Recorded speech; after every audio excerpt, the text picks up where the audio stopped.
ఇక్కడ commission already ఒక నివేదిక ప్రభుత్వానికి ఇచ్చింది. దాన్ని మేము స్వాగతిస్తున్నాం. ప్రభుత్వం ఎస్సీ వర్గీకరణ చేయడం కోసం ముందుకు వచ్చినందుకు మేము స్వాగతిస్తున్నాం, అప్రిషియేట్ చేస్తున్నాం. ఈ సందర్భంగా ముఖ్యమంత్రి గారికి, దానికి కృషి చేసినటువంటి మంత్రి దామోదర్ రాజనరసింహ గారికి కూడా మేము కృతజ్ఞతలు తెలియజేస్తా ఉన్నాం. సో ఇంత జరిగిన తర్వాత అసెంబ్లీలో వీళ్ళు ఇంత ఉన్నారు, ఈ రేషియో తీసుకొని సుప్రీంకోర్టు గైడ్ లైన్స్ తీసుకొని మేము చేసినాం అనేటువంటి అంశాన్ని ముఖ్యమంత్రి గారు ఇదంతా ప్రకటించిన తర్వాత మళ్ళా మాకు కొంత గడువు కావాలి, దీని మీద మాకు అభ్యంతరాలు కొంతమంది చేసినటువంటి దాని ప్రకారంగా ఈ రోజు కమిషన్ గడువు పెంచడం జరిగింది.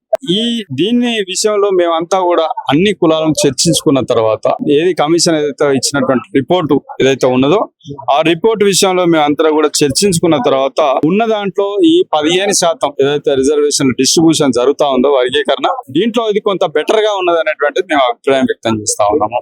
సో అన్ని కులాలు కూడా దాదాపు అందరూ సాటిస్ఫై ఉన్నారు. 90%. 1-2 కులాలు ఇలా గతంలో జరిగిన ఏబిసిడి వర్గీకరణలో బి కేటగిరీ నుంచి సికి వచ్చినటువంటి దోర్ కమ్యూనిటీ కావచ్చు, అదే విధంగా ఇక్కడ ఏ కేటగిరీ నుంచి వచ్చినటువంటి దొమ్మర కమ్యూనిటీ కావచ్చు, ఇట్లా 1-2 కులాలు మాత్రమే వాళ్ళు వ్యక్తం చేస్తున్నాయి తప్పితే వీళ్ళు మళ్ళీ ఇంకొక గ్రూప్ ను కావాలని అయితే ఇప్పట్లో కోరుకోవట్లేదు. అంటే డి గ్రూప్ కూడా వస్తుందని అంటున్నారు, వాళ్ళు ప్రచారం చేస్తా ఉన్నారు. కాబట్టి డి గ్రూప్ కావాలని మా దానికి కొన్ని కులాలు వచ్చినాయని చెప్పేసి కృష్ణమాది అన్న ప్రెస్ మీట్లు పెడతా. సో అట్లా కాకుండా నిజంగా 57 కులాల మీద మీకు అంత ప్రేమ ఉంటే 57 కులాలను సపరేట్ గా చేసి 7% రిజర్వేషన్ ఇవ్వండి, దానికి మీరు ఒప్పుకుంటారా? అట్లా కాకుండా ఉన్న గ్రూపులనే మీరు వేరే గ్రూప్ కు మార్చాలి, ఇంకొక గ్రూప్ ను తయారు చేయాలని అనుకున్నప్పుడు మిగతా అన్ని కులాలు కూడా అట్లనే కోరుకుంటాయి కదా. సో అట్లా కాకుండా ఉన్న వర్గీకరణ ప్రక్రియ ఏదైతే ఉందో దాన్ని అభినందిస్తూ ముందుకు తీసుకుపోయే విధంగా ఈ వర్గీకరణ కోసం పోరాడినటువంటి వ్యక్తులు కృషి చేయాలని చెప్పేసి మేము కోరుతా ఉన్నాం. ఇప్పుడు మీరు అన్నారు కదా రెండు కులాలను టార్గెట్ చేసి మాట్లాడుతున్నారని, మన 2 కులాలకు మరి ఎస్సీ వర్గానికి సామాజిక వర్గానికి చెందినటువంటి కులాలే కదా, మరి ఆ రెండింటిని ఎందుకు పట్టుకున్నారు? ఇక్కడ మేము పట్టుకున్నది ఏం లేదు. ఇలా వాళ్ళు కూడా అందరూ కూడా ఈ షమీమ్ అఖ్తర్ కమిషన్ కు వాళ్ళ రిప్రజెంటేషన్ ఇచ్చారు, అన్ని కులాల వాళ్ళు ఇచ్చారు. వీరు కూడా కమిషన్ చైర్మన్ కూడా మొత్తం అన్ని జిల్లాలలో పర్యటన చేశారు, వాళ్ళ స్థితిగతుల గురించి తెలుసుకున్నారు. ఇవన్నీ తీసుకున్న తర్వాత ఒక నివేదిక ఇచ్చారు. దాని మీద అన్ని కులాలు కూడా సాటిస్ఫై అయినాయి. ఒక్క నేత కాని కులాలను పట్టుకొని మొన్నటిదాకా ఈ మాల ఉప కులాలు మాలలు అనేటువంటి వాళ్ళు ద్రోహులు దోసుకున్నారని చెప్పుకున్న వాళ్ళు మళ్ళా ఇప్పుడు ఈ మాల ఉప కులాలకు మాలలకు నేనే నాయకుని, వీళ్ళకి అన్యాయం జరుగుతుంది నేను ఊపోను అని చెప్పేసి మాట్లాడుతూ వాళ్ళని ఇంకొక గ్రూప్ డి చేసి 1% ఇవ్వాలని అన్నారు. ఇదే నేత కాని నిన్న కూడా ప్రెస్ మీట్ పెట్టి ఇలా మీ వ్యక్తిగతం కోసం మీరు మాట్లాడుతూ ఉన్నారు, మేము ఇలా ఉండడానికి నాకు సమ్మతం అని చెప్పేసి వాళ్ళు మాట్లాడుతూ ఉన్నారు. నిజంగా ఇవాళ మేము మొదట్లో ఏదైతే షమీమ్ అఖ్తర్ గారికి మేము కూడా ఒక రిప్రజెంటేషన్ ఇచ్చినాం గతంలోనే, ఏమని సుప్రీంకోర్టు వెనుకబడ్డ కులాలకు ఎక్కువ శాతం రిజర్వేషన్లు ఇవ్వాలన్నది కాబట్టి 57 కులాలను సపరేట్ చేయండి, మాదిగలు సపరేట్ గా ఉండండి అని చెప్పాను. వాళ్ళట్ట కాకుండా మళ్ళా పాత ఏబిసిడి వర్గీకరణ లాగానే దీన్ని తీసుకురావడం జరిగింది. సో నిజంగా మా కులాల మీద మీకు అంత అభిమానం ప్రేమ ఉంటే 7% ఇచ్చి మాకు పక్కకు పెట్టినా మాకు అభ్యంతరం లేదు, మీరు దానికి ఒప్పుకుంటారా ముందు.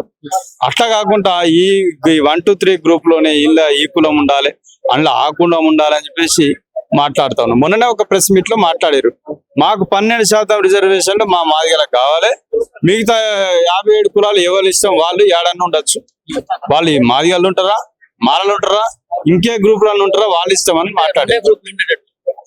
వాళ్ళు మాట్లాడారు ప్రెస్ మీట్ లో. మనం దాని విజువల్స్ కూడా మీరు అందరూ కూడా చూస్తున్నారు, మీరు అంతా ఉన్నారు. సో మా కులాలతో సంబంధమే లేదని మాట్లాడినాం.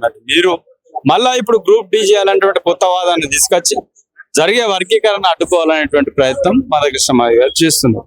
సో కాబట్టి ఇప్పుడు జరిగిన ఒక ప్రక్రియను అడ్డుకోకుండా ఉన్నదాన్ని యథావిధిగా కంటిన్యూ చేయాలని చెప్పేసి మేము మాట్లాడతాం. 1-2 కులాలకు సంబంధించింది ఇలా అవకాశం ఇచ్చారు కాబట్టి వీలైతే పరిశీలించి వాళ్ళను యథావిధిగా ఆ పాత గ్రూపుల్లో కొనసాగించాలని చెప్పేసి ఈ వర్గీకరణ జరిగినటువంటి వర్గీకరణతో మరి సామాజిక న్యాయం జరిగింది అందరికి, ఒకవేళ జరిగినట్లయితే మరి ఏంది దేని గురించి మళ్ళీ కూడా ఆ పోస్టులకే ఉంది కదా.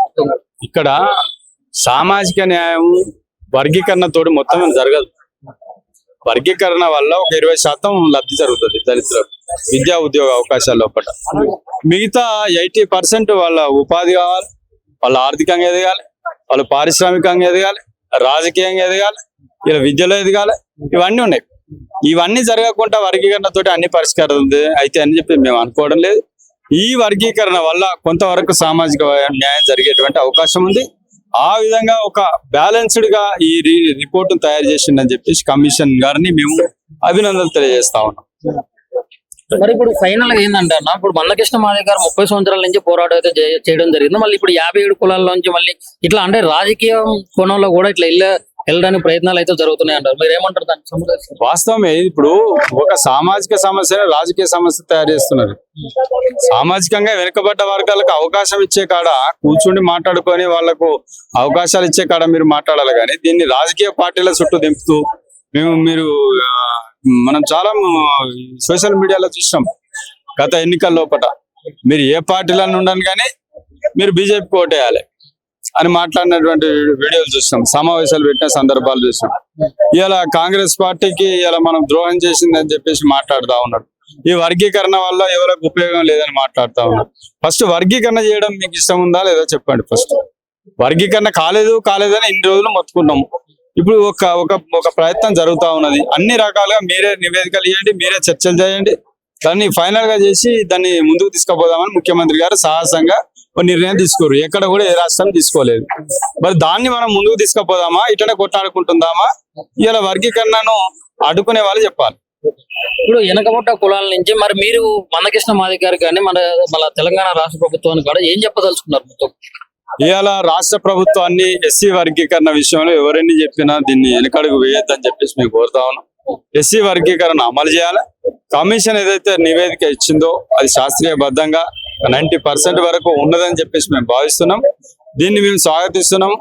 దీనికి కృషి చేసినటువంటి పెద్దలు దామోదర్ రాజనరసింహ గారిని మేము ఇలా ప్రత్యేకంగా అభినందిస్తున్నాం. వెనుకబడ్డ కులాల కోసం వారు ఒక స్పష్టమైనటువంటి హామీతో ఉన్నారు, స్పష్టమైనటువంటి ఒక సామాజిక కోణంలో వారు ఆలోచన చేస్తారు. కాబట్టి మా సమస్యలు ఏవైతే ఉన్నాయో ముఖ్యంగా ఇలా ప్రభుత్వానికి విజ్ఞప్తి చేస్తున్న కమిషన్ చైర్మన్ గారిని కూడా ఈ సిఫారసులు చేయాలని చెప్పేసి మేము కోరుతా ఉన్నాం. మా కుల ధృవీకరణ పత్రాలు మానవాధికారులకు ఇస్తున్న విధంగా అందరికీ తహసీల్దార్ ఇవ్వాలి, ఆర్డీఓ చుట్టూ కలెక్టర్ చుట్టూ దింపద్దు. రెండోది, ఇవాళ మా వెనుకబాటుతనాన్ని పోవాలంటే ఆర్థికంగా ఎదగాలి. కాబట్టి మా కులాలకు మీరు ఏదైతే మేనిఫెస్టోలో ఇచ్చిన హామీ ప్రకారంగా వాళ్ళు ఏదైతే కార్పొరేషన్ ఏర్పాటు చేస్తామని అన్నారో 57 కులాలకు సపరేట్ కార్పొరేషన్ ఏర్పాటు చేయాలి. ఈ కార్పొరేషన్ లో మాలామాదిగ కులాలతో కలపద్దు. రెండోది, ఇంకొకటి, మా పిల్లలందరూ కూడా విద్యాపరంగా ఎదగాలంటే సపరేట్ గా ఇన్స్టిట్యూషన్స్ పెట్టండి, విద్యా అవకాశాలు కల్పించండి. సో ఈ అంశాలలో వచ్చేటువంటి ప్రభుత్వ పథకాలు ఏవైతే ఉన్నాయో, ఈ ఇందిరమ్మ ఇల్లు కావచ్చు, ఇంకేమైనా కావచ్చు, ఏది తీసుకున్నా నిరుపేదలు అనేటువంటి వాళ్ళు మా కులాల వాళ్ళు ఉంటారు. ఫస్ట్ వాళ్ళకి ఇచ్చిన తర్వాతనే మీరు తీసుకోవాలని చెప్పేసి నేను మాలామాదిగ సోదరులను కోరుతా ఉన్నాను. ప్రభుత్వాన్ని కూడా విజ్ఞప్తి చేస్తున్నా, ఆ రకంగా చట్టం చేయండి. ఇలా గ్రూప్ 2లోనో C లోనో ఉన్నంత మాత్రాన మళ్ళా మీరు అందరు తీసుకున్నంత మిగిలితే మాకు ఇస్తాం అనేటువంటి విధానం కాకుండా మిగిలిన ఆ గ్రూప్ లో ఉన్న వెనుకబడ్డ కులాలకు ముందు అవకాశాలు ఇచ్చి తర్వాత మాలామాదిగలు పొందాలని చెప్పేసి నేను కోరుతాం. ఇప్పుడు అమరవీరుల కుటుంబాలకి మరి వర్గీకరణ విషయంలో అమరవీరుల కుటుంబాలకి 5 లక్షల చెక్కులు అయితే ఇవ్వడం జరిగింది. అయినా కానీ మళ్ళీ ఈ రోజు అంటే మాకు అన్యాయం జరిగిందని చెప్పేసి మళ్ళీ ఈ రోజు అక్కడ మీడియా ముందుకైతే వచ్చి మాట్లాడుతూ జరిగింది ఆ కుటుంబ సభ్యులు. దాని గురించి ఏం చెప్తారు? ఇలా వాస్తవానికి ఇన్నేళ్లుగా చనిపోయినటువంటి వర్గీకరణ పోరాటంలో చనిపోయిన అమరులైనటువంటి వ్యక్తులు ఎవరు ఉన్నారో వాళ్ళని ఇప్పటి వరకు ఎవరు కూడా పట్టించుకోవాలి. ఈ పేరు మీద చేసిన ఉద్యమం చేస్తున్న నాయకులు కూడా ఎవరు పట్టించుకోవాలి. ఇలా ప్రభుత్వం ఒక నిశ్చయంతో ఉంది కాబట్టి వర్గీకరణ చేయాలనే ఒక సాహసంతో ముందుకొచ్చి వాళ్ళని స్మరించుకుంటూ అమరుల కుటుంబాలకు కూడా నిన్న దామోదర్ రాజనరసింహ గారు ప్రత్యేకంగా ఎంతమంది ఉన్నారో వాళ్ళందరూ కూడా పిలిచి వాళ్ళకు వాళ్ళ కాళ్ళు కడిగి నెత్తిలో పోసుకొని వాళ్ళకు ఒక్కొక్కరికి 5 లక్షల ఆర్థిక సాయం అందించడం జరిగింది. భవిష్యత్తులో వాళ్ళకు ఉద్యోగం కానీ వాళ్ళకి సంబంధించినటువంటి అవసరాలన్నీ కూడా తీర్స్తామని చెప్పడం జరిగింది. ఇది ఒక మంచి పరిణామం. ఇప్పటి వరకు కూడా ఏ ప్రభుత్వం కూడా ఎవరు కూడా ఈ స్థాయిలో వాళ్ళు ఆలోచన చేయలేదు. సో ఈ పేరు మీద వర్గీకరణ అంటే అమరుల పేరు మీద మళ్ళీ సమావేశాలు పెడుతూ మళ్ళా మీటింగులు పెడుతూ వాళ్ళను రెచ్చగొట్టేటువంటి ప్రయత్నం చేస్తారు, కానీ మళ్ళా వసూలు చేసేటువంటి కార్యక్రమాలు చేస్తారు. కానీ ఈ కుటుంబాలను పిలిచి మళ్ళా వాళ్ళను ఆ కుటుంబాలను గౌరవించే విధంగా వాళ్లకు న్యాయం జరిగే విధంగా భవిష్యత్తులో మళ్ళెవరు అమరులు కాకుండా ఉండే విధంగా మనం కృషి చేయాలని చెప్పేసి ఈ సందర్భంగా అందరినీ అంటే కొంతమందిని గుర్తించలేదని కూడా వార్తలు అయితే వస్తా ఉన్నదానికి ఎవరిని గుర్తించలేరు. అంటే అమరవీరుల ఇప్పుడు ఈ విషయంలో కొంతమందిని గుర్తించారు, కొంతమందిని గుర్తించలేదు అన్నట్లు కూడా వాళ్ళు కూడా మా దగ్గర అయితే వాళ్ళు ఎవరైతే ఇంకా గుర్తించిన వాళ్ళు ఉంటే వాళ్ళ పేర్లు కానీ వాళ్ళ వివరాలు కానీ ప్రభుత్వానికి అందించే ప్రయత్నం చేయాలి. అక్కడ వాళ్ళకి అందే కాడ పోరాటం చేయాల్సిన అవసరం ఉన్నది. ఎవరైతే ఉన్నారో ప్రతి ఒక్కరికి కూడా ఈ యొక్క సత్కారం కానీ వాళ్ళకి కావాల్సిన గౌరవం కానీ వాళ్ళకి సంబంధించినటువంటి ఆర్థిక సాయం కానీ అందాలి. ఆ విషయంలో మేము అందరం సపోర్ట్ చేస్తాం.